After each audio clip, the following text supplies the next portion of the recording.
अरे भाई, ये उत्तर बंग वालों की आवाज को क्या हो गया है? कलकत्ते में ममता दीदी तक हमारी गूंज जानी चाहिए। दोनों हाथ उठाइए, परिवर्तन के संकल्प की मुट्ठी भींचिए और प्रचंड आवाज से बोलिए, भारत माता की, भारत माता की। मंच पर उपस्थित हमारे सांसद और प्रदेश अध्यक्ष श्रीमान सुकांत मजूमदार जी, बंगाल विधानसभा में प्रतिपक्ष के नेता शुभेंदु अधिकारी जी, भारतीय जनता पार्टी के राष्ट्रीय उपाध्यक्ष और पूर्व अध्यक्ष दिलीप घोष जी, केंद्रीय मंत्री निशित प्रामाणिक जी, जॉन बाला जी, मंच पर उपस्थित सारे सांसद और विधायकगण, भारतीय जनता पार्टी के पदाधिकारीगण और आज उत्तर बंग की ये विराट जनसभा में आए हुए सभी मेरे प्यारे भाइयों, बहनों, माताओं और मेरे जिगर के टुकड़े जैसे युवा मित्रों को मेरा प्रणाम। मित्रों, आज बहुत समय के बाद, 1 साल के बाद मैं बंगाल की भूमि पर आया हूं। क्यों 1 साल के बाद आया, बाद में बताता हूं मैं, मगर जब यहां पर आया हूं तब रामकृष्ण परमहंस, स्वामी विवेकानंद, गुरुवर टैगोर, ईश्वर चंद्र विद्यासागर, नेताजी सुभाष चंद्र बोस, श्यामा प्रसाद मुखर्जी, खुदीराम बोस, बंकिम बाबू, चैतन्य महाप्रभु, श्री अरविंद, ये सभी की ये पवित्र बंगाल की भूमि को मैं प्रणाम कर कर मेरी बात की शुरुआत करना चाहता हूं। भाइयों बहनों, आज मैं उत्तर बंगाल में आया हूं तब ठाकुर पंचानन वर्मा, स्वर्गीय जगत दीपेंद्र नारायण जी, उनको भी प्रणाम कर कर मेरी बात की शुरुआत करना चाहता हूं। मित्रों, उत्तर बंग की ये भूमि आनंदमय भट्टाचार्य, देवेश रॉय, श्रीमती मंटू घोष, लुई बैंक्स, भगत बहादुर बुढ़ापीर जी और श्रीमान गंभीर नेपाली की भूमि है। ये भूमि को मैं प्रणाम कर कर मेरी बात की शुरुआत करना चाहता हूं। मित्रों, आज जब मैं यहाँ आया हूं तब सबसे पहले उत्तर बंग और पूरे बंगाल की जनता का बहुत बहुत धन्यवाद करना चाहता हूं। मित्रों, हृदय से धन्यवाद करना चाहता हूं, क्योंकि गत चुनाव में, विधानसभा चुनाव में जब हम मैदान में उतरे तब हमारे पास 3 सीटें थी, सिर्फ 3 सीटें। आप लोगों ने भारतीय जनता पार्टी को 3 से बढ़ाकर 77 सीटों का विजय दिलाया। इसके लिए बंगाल की जनता का मैं धन्यवाद करना चाहता हूं। भारतीय जनता पार्टी को विधानसभा चुनाव में 2,88,00,000, मैं फिर से बोलना चाहता हूं, 2,28,00,000 वोट देकर आपने गांव-गांव में भारतीय जनता पार्टी को मजबूत किया है। पूरे देश भर की भारतीय जनता पार्टी बंगाल की जनता की ऋणी है। मित्रों, आप सबने, बंगाल की जनता ने एक मैंडेट दिया कि तीसरी बार ममता दीदी को मुख्यमंत्री बनाइए। हम तो लोकतंत्र में विश्वास करने वाले लोग, ये मैंडेट को हमने माना। हम सोचते थे मां, माटी और मानुष का नारा देने वाली दीदी जब 3 बार बंगाल की जनता मुख्यमंत्री बनाई, तब अब तीसरी बार सुधरेगी, वो सुधर जाएगी, ऐसा हम मानकर चलते थे। 1 साल तक राह दिखा। बंगाल के लोगों बताइए, आज बंगाल के अंदर अत्याचार कम हुआ है क्या? जोर से बोले, हुआ है क्या? कटमनी बंद हुआ है क्या? भ्रष्टाचार बंद हुआ है क्या? सिंडिकेट का राज बंद हुआ है क्या? भाजपा के कार्यकर्ताओं की हत्या बंद हुई है क्या? ममता दीदी, 3 बार आपको चुनाने के बाद भी आप नहीं सुधर रही है। आप ये मत सोचना कि भाजपा वाले लड़ेंगे नहीं। मैं आज यहां उत्तर बंग की भूमि पर कहकर जाता हूं, जब तक आप बंगाल की जनता पर अत्याचार, भ्रष्टाचार, कटमनी और सिंडिकेट का राज समाप्त नहीं करेगी, भारतीय जनता पार्टी आपके खिलाफ अपनी लड़ाई चालू रखेगी और उसको परिणाम तक हम पहुंचाएंगे। आप क्या सोचते हो कि बंगाल के गरीबों का अधिकार आप लूटोगे और भारतीय जनता पार्टी चुप रहेगी? संभव ही नहीं। हम तो मोदी जी के नेतृत्व में सोनार बांग्ला का स्वप्न लेकर बंगाल के अंदर निकले। मित्रों, अभी अभी चुनाव के बाद जो हिंसा हुई है, वो हिंसा के बाद मानव अधिकार आयोग ने कहा कि यहां पर कानून का राज नहीं है, यहां पर जो सत्ता में है उनकी इच्छा का राज चल रहा है। 101 लोगों की हत्या कर दी, 1829 लोग घायल हुए और 161 से ज्यादा मुकदमों में टीएमसी के गुंडे अपराधी पाए गए। माताओं, भाइयों, बहनों, आज मैं प्रदेश भर के भारतीय जनता पार्टी के कार्यकर्ता को कहकर जाता हूं, डरिएगा मत। ममता दीदी के अत्याचार तो बहुत कम है। हम केरल से लेके पूरे देश में 1950 से राष्ट्रवाद के आधार पर राजनीति करते हुए आए हैं। हमें कोई रोक नहीं सकता। बंगाल में भी बीजेपी को बढ़ने से कोई रोक नहीं सकता। राजनीति करते हुए आए हैं।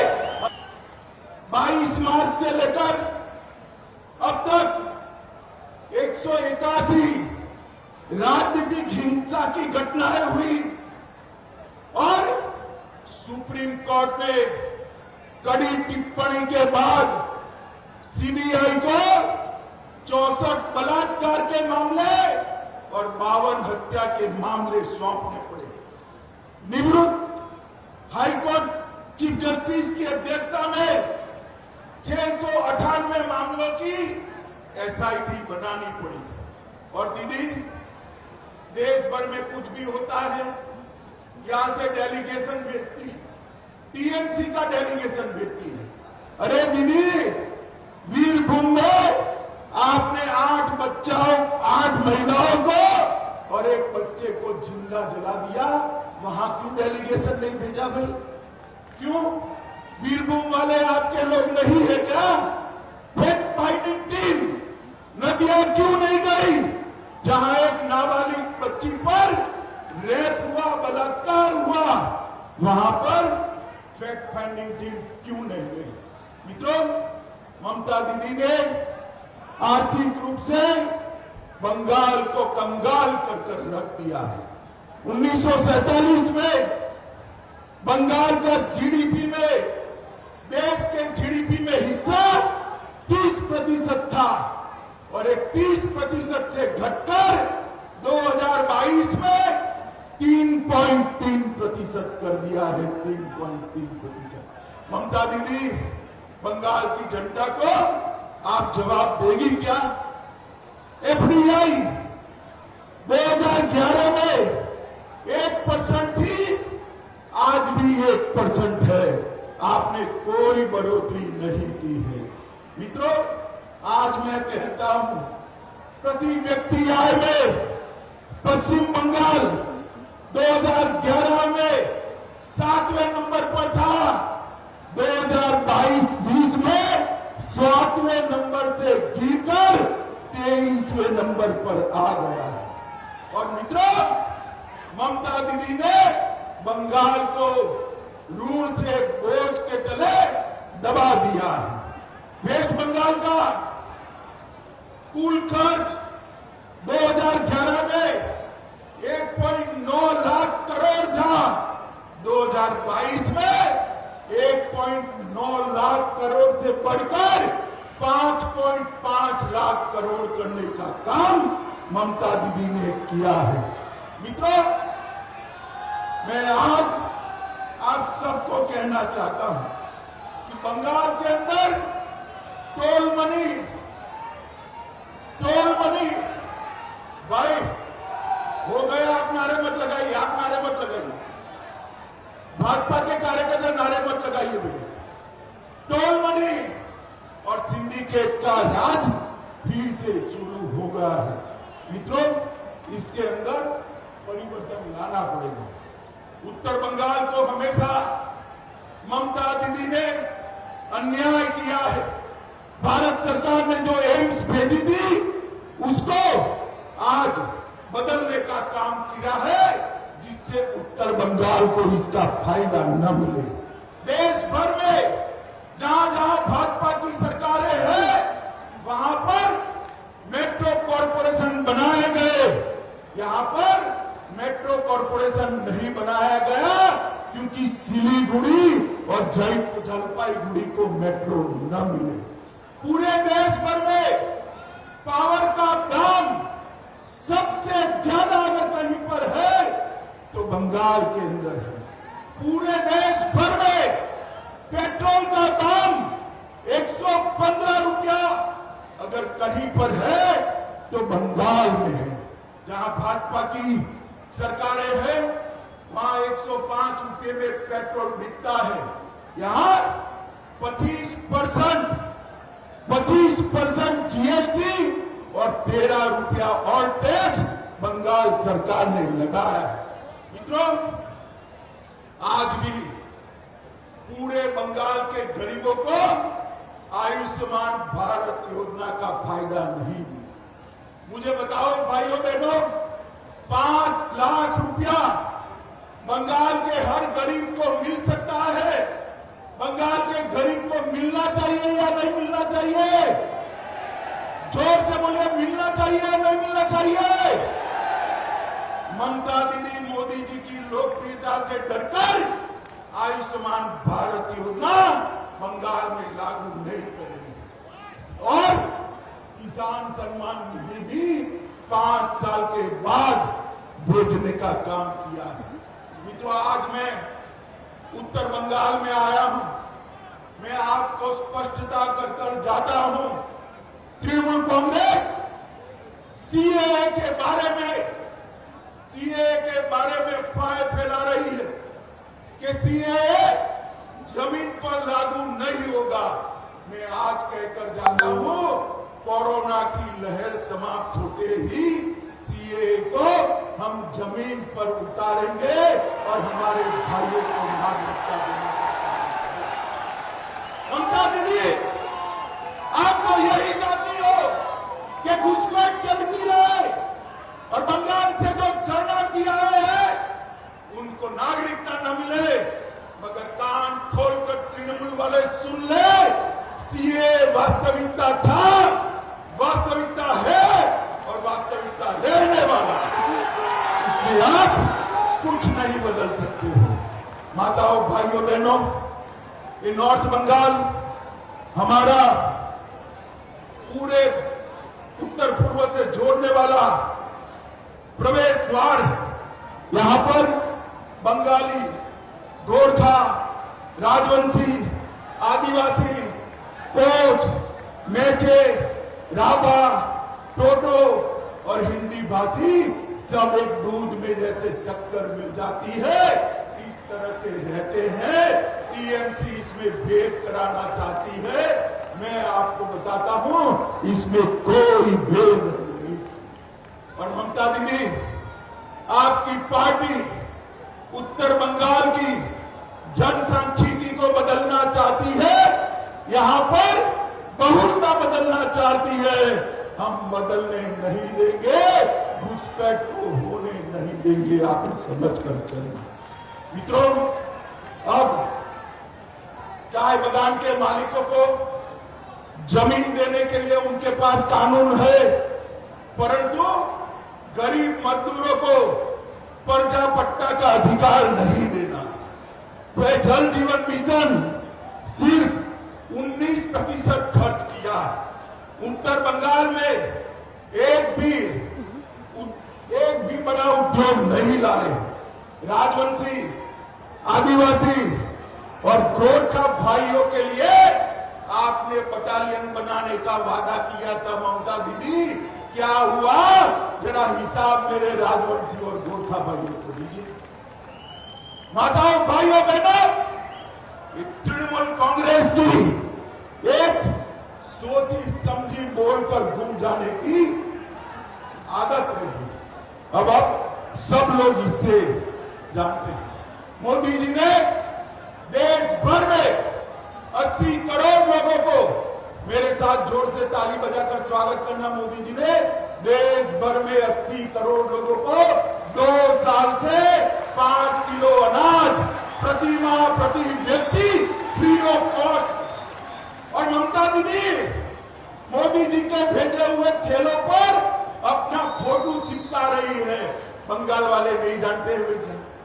मुझे बताओ, बंगाल के भाइयों बहनों, टीका फ्री ऑफ कॉस्ट किसने दिया? जोर से बोलो, मोदी जी ने दिया या दीदी ने दिया? जोर से बोलो, किसने दिया? और जोर से बोलो, किसने दिया? हर गरीब को 5 किलो अनाज मुफ्त में किसने दिया? जोर से बोलो, किसने दिया? उत्तर बंगाल को 4 लेन एलिवेटेड कॉरिडोर देने का काम भी मोदी जी ने दिया है।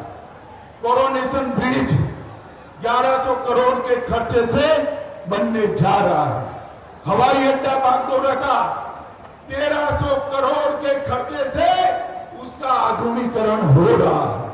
नेशनल हाईवे 10 को 800 करोड़ रुपए के खर्चे से नया बनाने का काम चल रहा है। गोरखपुर से सिलीगुड़ी तक, ध्यान से सुनना, गोरखपुर से सिलीगुड़ी तक 30,000 करोड़ रुपया के खर्चे से 542 किलोमीटर का रोड बनने की शुरुआत हुई। सेवक रंगपुर रेल लाइन हमने शुरू किया है और इंटीग्रेटेड चेक पोस्ट भी बनाया है।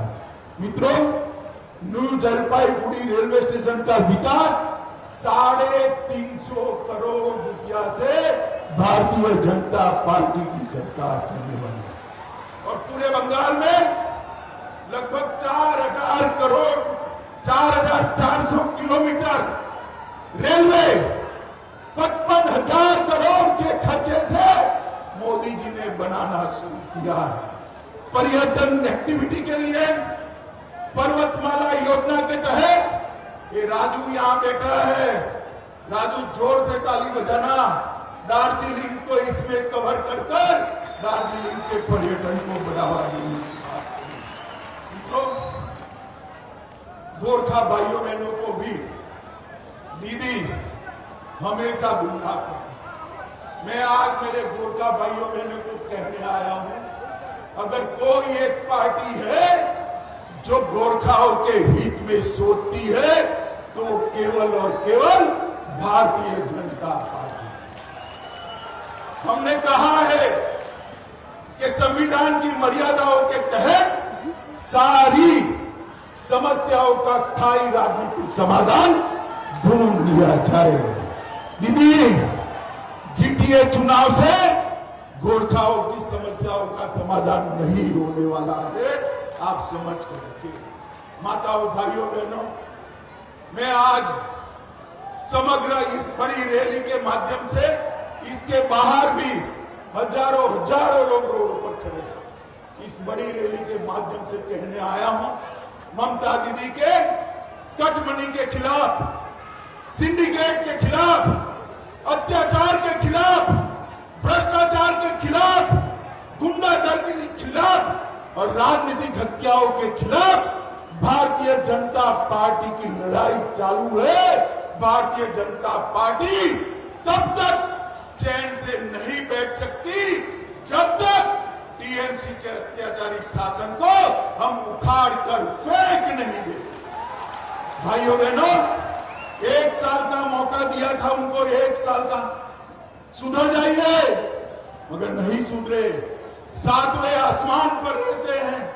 मैं उनको कहने आया हूं, अच्छों का मिजाज जनता बदल देती है भाई, ये लोकतंत्र है। बदल सकते हो या नहीं बदल सकते हो? आप जोर से बोलो, बदल सकते हो या नहीं बदल सकते हो? भाइयों बहनों, भारतीय जनता पार्टी ये महान पश्चिम बंगाल के अंदर फिर से एक बार लोकतंत्र प्रस्तापित हो, इसके लिए सब कुछ करेगी, इसका वादा देकर मेरी बात को समाप्त करता हूं। मेरे साथ दोनों हाथ उठाइए, दोनों हाथ उठाइए, मजबूती से लड़ने के संकल्प के साथ मुट्ठी भींचिए और प्रचंड आवाज से बोलिए, भारत माता की, भारत माता की, भारत माता